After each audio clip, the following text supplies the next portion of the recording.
A St. Louis federal site has been filled with hazardous chemicals for decades. Tonight, even the government admits it's dropped the ball in cleaning it up. The site we're talking about is the Goodfellow Federal Center. Sits off I-70 and Goodfellow. Tonight, Only News 4's Ashley Lincoln is highlighting the issues and concerns from employees. Steve, the Goodfellow Federal Center was built in the 1940s to make weapons for World War II. Tonight, I have this new audit from the federal government, and it says many chemicals from the war are still present in some buildings at Goodfellow. This report also finds leaders are aware and have done little to warn people.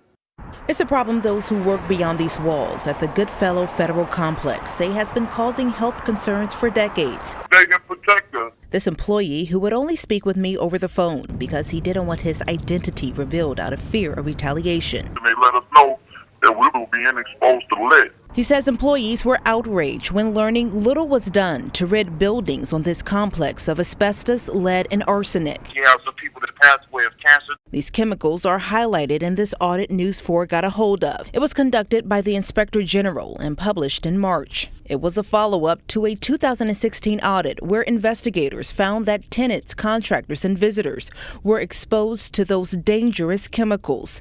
The 62-acre facility houses 23 buildings and accommodates more than 2,000 employees. One agency there is the Veterans Benefits Administration. Some of the highest levels of lead were found in the complex's cafeteria, a former child care center, and more than 10 buildings on the campus. To find out this happened at a federal facility and they knowingly kept the information from us, that's the hardest part. The Inspector General says the General Services Administration's Public Building Service is responsible for the cleanup. Documents state this problem started in 1988 when it was placed on the EPA's Facility Hazardous Waste Compliance docket. The Inspector General says the Public Building Service did not make corrections, and they ended up conducting at least 33 studies on environmental conditions from 2002 to 2016. During those studies, the IG says the Public Building Service failed to address deficiencies and inform complex workers and visitors of the existing conditions.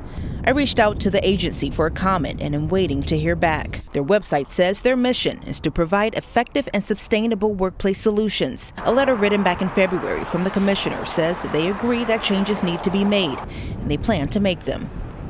In the report, it says that lead was found coming from under buildings. I'm also told by employees that the government is now making contractors do blood tests and wear hazmat suits where needed on the campus. Again, we're still waiting to hear from the government about this new report and an action plan. We'll stay on top of this story. Ashley Lincoln, News 4.